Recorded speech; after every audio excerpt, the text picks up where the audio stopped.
Our next speaker is Catherine Shultz. Catherine is an associate at Kinney & Lang, and she'll be speaking on securing and protecting your brand through your domain name.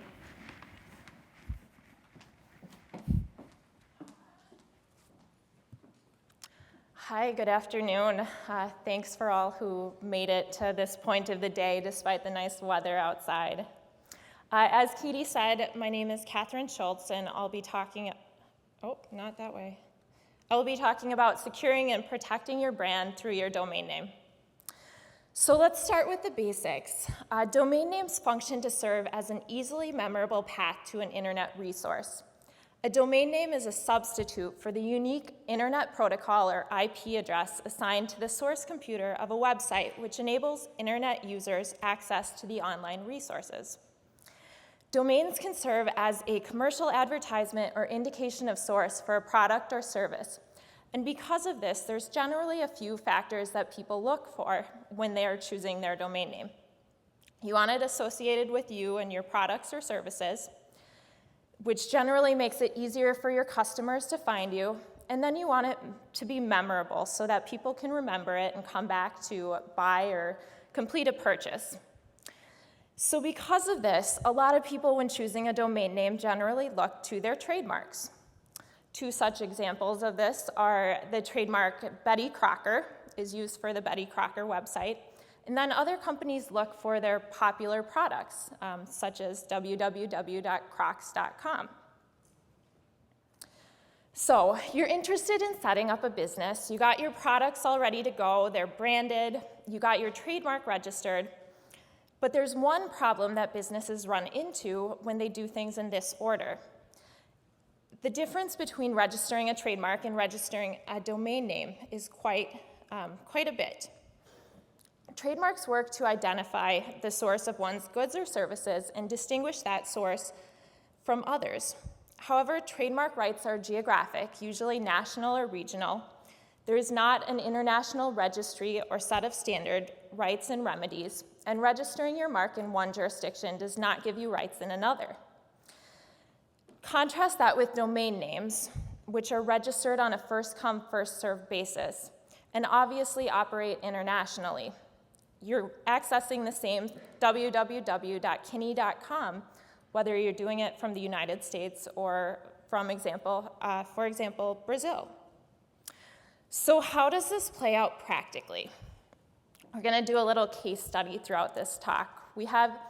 First we have Second Shift Sewer and Plumbing, and they work to keep all of the toilets unclogged in Kokomo, Indiana in the nighttime hours.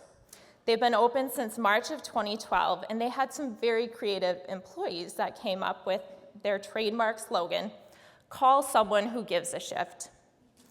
They registered the trademark in the US so that no one can piggyback off of their creative branding. We have another business out of Sydney, Australia called Bill's Second Shift Plumbing that also had some creative thinkers. They came up with the same trademark slogan. Bill didn't register his mark, but he acquired common law rights through extensive use since January of 2012. So far, no problems.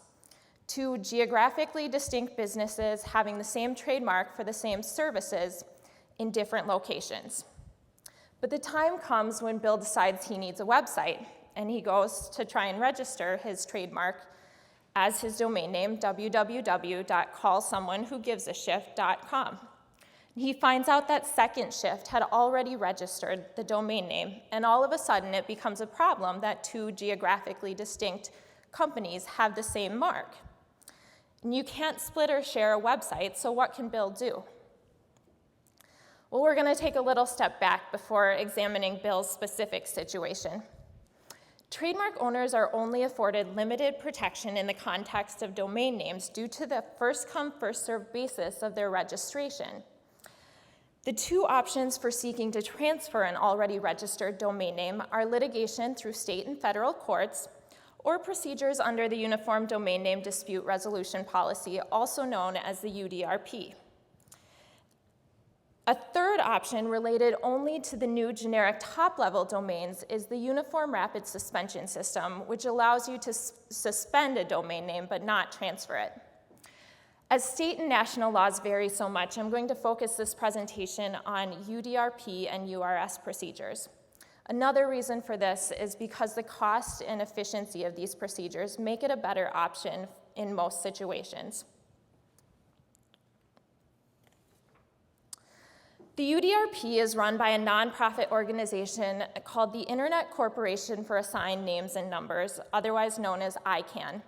It has a mission statement that it is dedicated to preserving the operational stability of the Internet, to promoting competition, to achieving broad representation of global Internet communities, and to developing policy appropriate to its mission through bottom-up consensus-based processes. ICANN does this by coordinating the domain name system, Internet protocol addresses, generic and country code top-level domain system, and root server systems.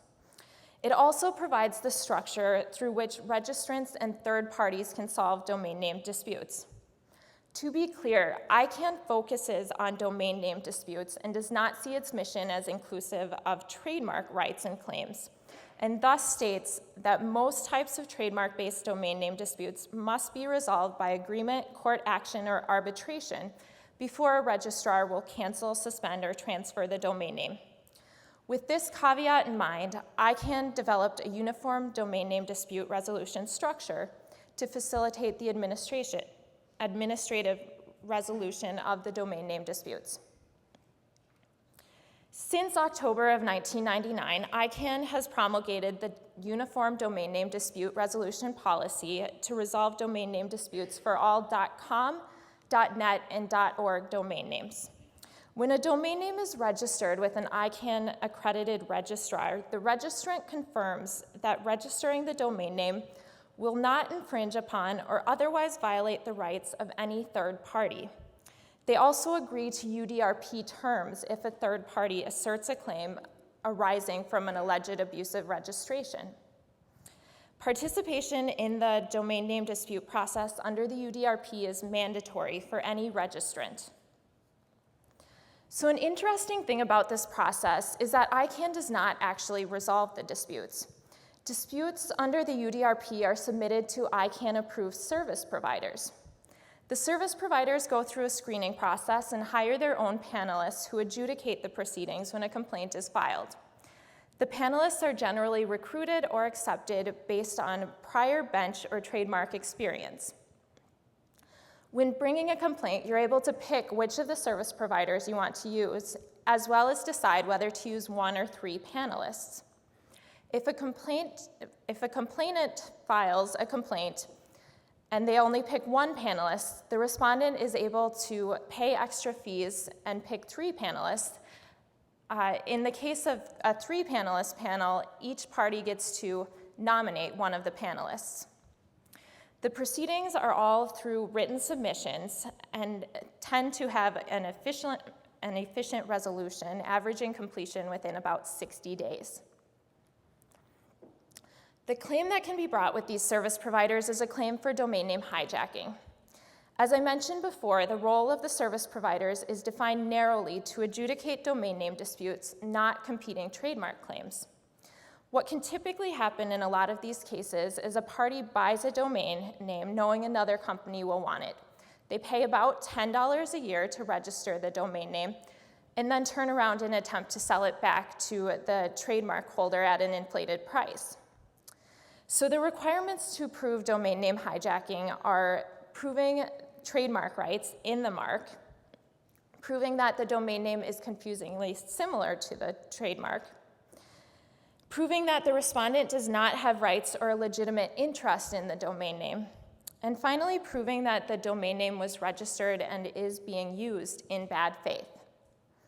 In regard to the bad faith element, the UDRP includes a non-exhaustive list of factors which can indicate bad faith. So, back to our case study. As we remember, each of Second Shift Sewer and Plumbing and Bill's Second Shift Plumbing independently came up with the same mark in geographically different areas for the same services. Second Shift registered the domain in July of 2012, and when Bill goes to register it in August, he finds it's already taken, and looks for a way to acquire the domain name, thinking he obviously had first trademark rights in it first, so he deserves the domain name. Bill decides to file a UDRP complaint with the World Intellectual Property Organization, otherwise known as WIPO, one of the leading service providers for UDRP proceedings. He files the complaint seeking transfer of the domain name. Well, what do you think happens with this? To decide, we need to go back to the elements required for a transfer order. The first element is proving rights in the mark, and Bill wins on this one. Though it would have been better if he had a registration for the mark, he can prove his rights through extensive use. Bill also proves the second element, that the domain is confusingly similar to the trademark, as it's exactly the same. But here's where Bill gets tripped up. The third element requires Bill to prove that the respondent does not have rights or a legitimate interest in the mark. Obviously, Second Shift does have rights. They're using the mark to promote their own business. And finally, Bill loses on the fourth element as well, because they had no bad faith registration or use. They registered the mark to use with their business and promote their business. So Bill loses, and Second Shift gets to keep the domain. So let's tweak this scenario a little bit. What if it wasn't Second Shift that registered the domain? What if it were Sally Opportunity? She had seen Bill's business growing, saw that the domain was still available, and decided to register it, thinking it would be valuable in the coming months. She then contacts Bill and offers to sell it for $10,000. So does Bill win this one? Once again, he easily proves he has trademark rights in the mark, and the marks are confusingly similar to the domain. This time, though, Bill was able to prove that Sally lacked rights in the mark and had bad faith registration and use. She didn't even set up a web page. She just bought the domain and then turned directly around and offered to sell it to Bill at an inflated price. Bill wins the transfer order for Sally to transfer the domain to him. Now, Sally has the option of appealing this order to a court in the jurisdiction of registration within 10 days of the ruling. Otherwise, Bill can take the transfer order to the party which Sally registered the domain name through, and they'll transfer ownership.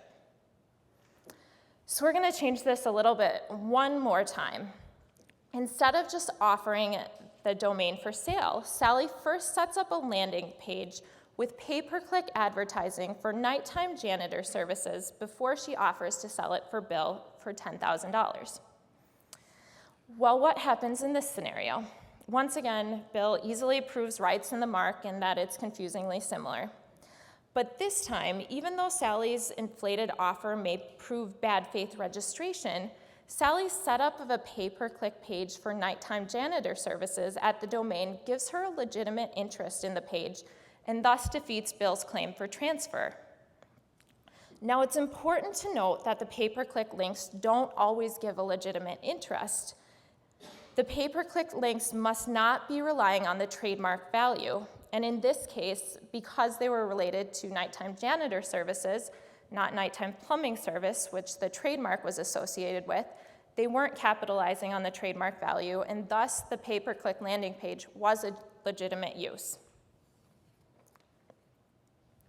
So in part because ICANN has been so successful in their goal of developing an efficient and relatively cheap procedure for transferring a domain name when a party is cyber squatting, some trademark owners have tried to use UDRP proceedings in attempts to wrongfully capture a sought-after domain, even when it's clear that the prior domain name registrant legitimately obtained rights in the domain name.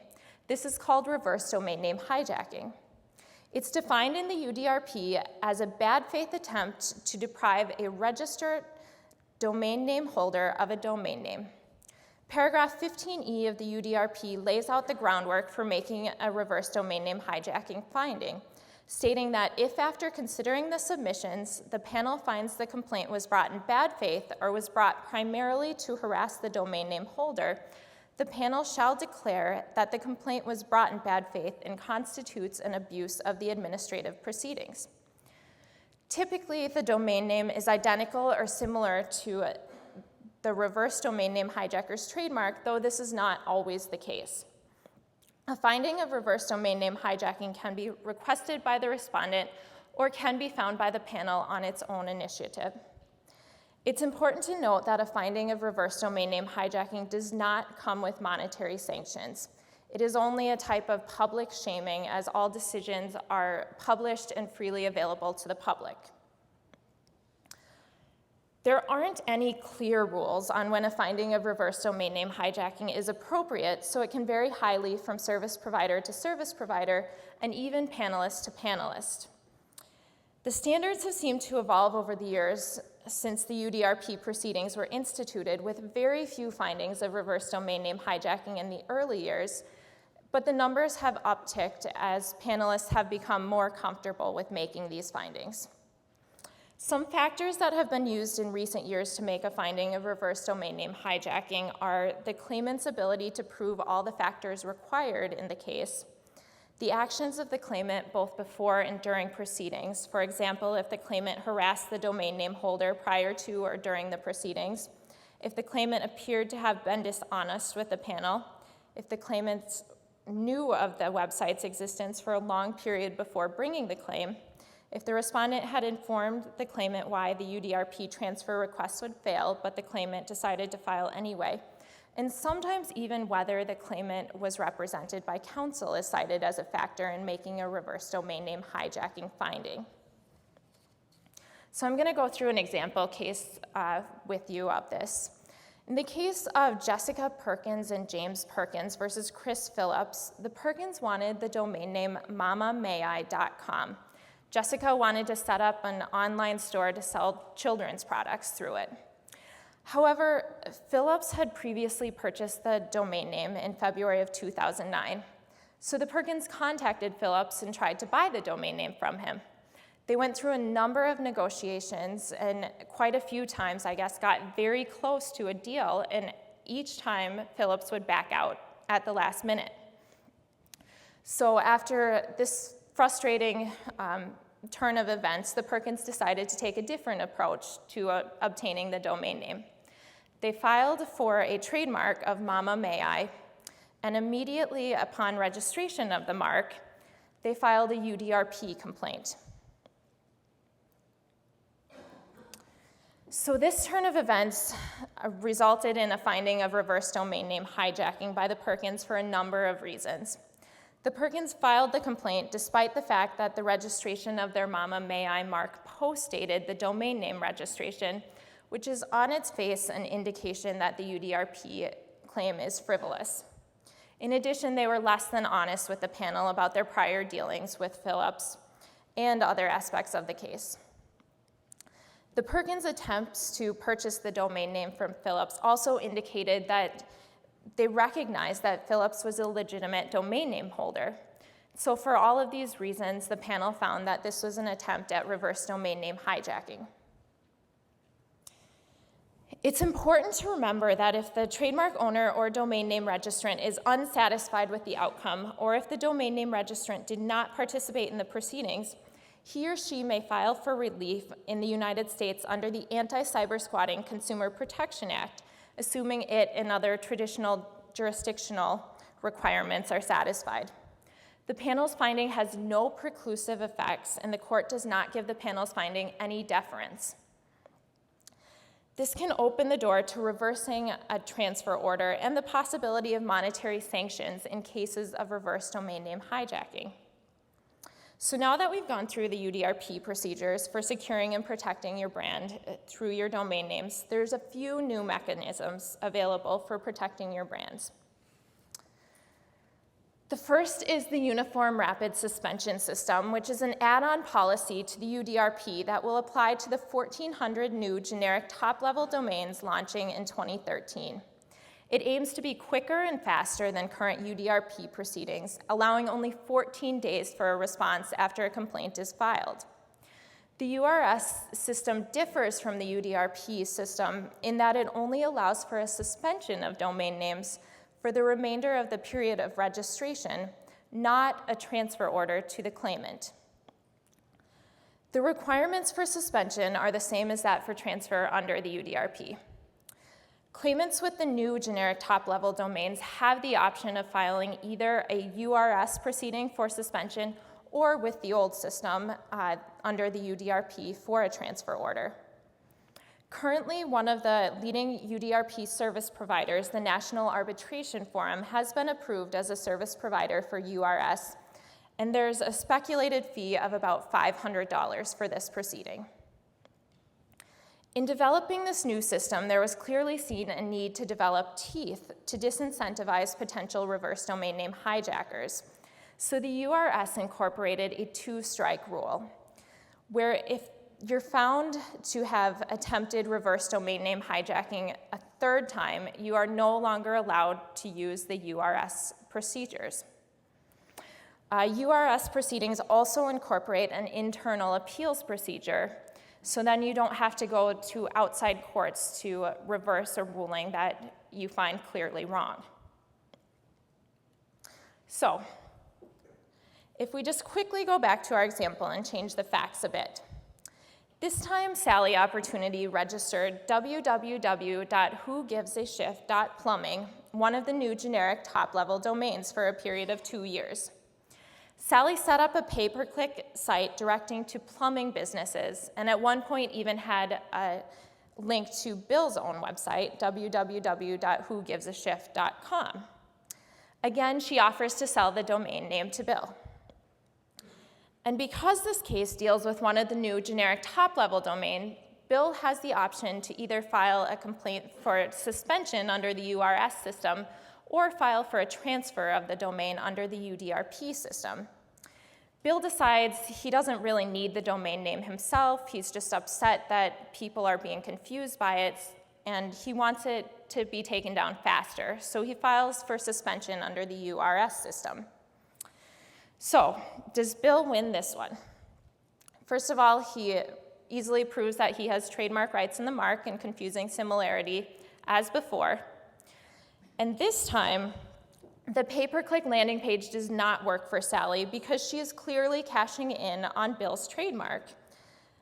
She's using www.whogivesashift.plumbing.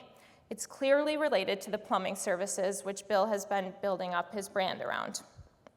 And finally, Bill shows bad faith registration and use through Sally's attempt to sell for much more money than she had registered it for, and through her cashing in on the popularity of the trademark. So under the URS, Sally's domain is suspended for the remainder of her 2-year registration period. A second new mechanism for protecting your brand in relation to domain names is the Trademark Clearinghouse. As part of the new generic top-level domain registration, ICANN set up a trademark clearinghouse, which opened in March of 2013. This provides an international database where trademark owners can show proof of their nationally or regionally registered marks and pay a fee to have their mark included in the database. The cost is $150 for 1 year, but you can get discounts if you do a multi-year registration. Inclusion in the Trademark Clearinghouse allows trademark owners access to pre-launch sunrise or trademark claims services when someone is trying to register a new generic top-level domain with their mark. Sunrise services allow trademark holders an advanced opportunity to register domain names corresponding to their marks before names are generally available to the public. New generic top-level domain registries are required to offer a sunrise period of at least 30 days. The trademark claims period follows the sunrise period and runs for at least the first 90 days of an initial operating period of general registration. During the trademark claims period, anyone attempting to register a domain name matching a mark that is recorded in the Trademark Clearinghouse will receive a notification displaying the relevant mark information. If the notified party goes ahead and registers the domain name, the Trademark Clearinghouse will send a notice to those trademark holders with matching records in the clearinghouse, informing them that someone has registered the domain name. So now that we've gone through a lot of information, what are some practical tips you can take away from this for protecting your brand through your domain names? Number one is register your trademarks. This can help you in so many situations. Registering the marks on a national or regional level can help set you up to show clear established rights should you get into situations in the future when rights are at stake or disputed.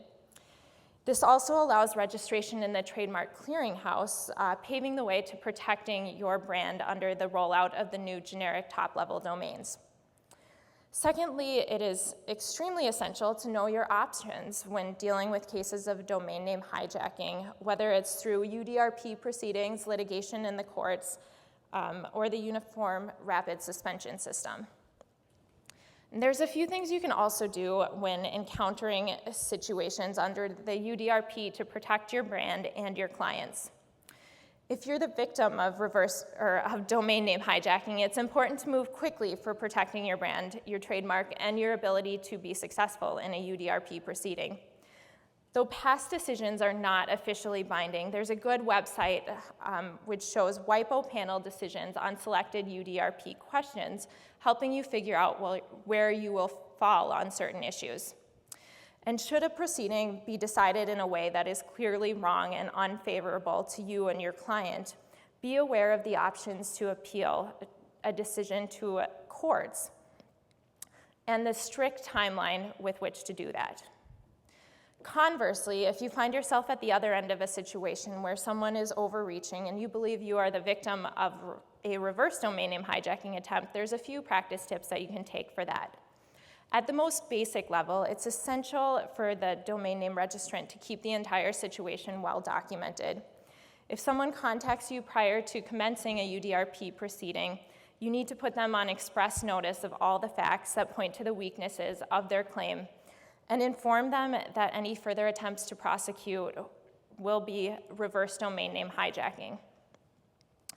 The number of panelists and tendency of specific panelists to presiding over the dispute may be determinative in the ultimate decision. So where possible, you want to have 3 panelists and research your panelists so that you're nominating ones that are comfortable with making decisions, for example, of reverse domain name hijacking. And then finally, you need to specifically ask the panel for a finding of reverse domain name hijacking and promote that with any relevant evidence you have. That is all I have for you today. Thank you.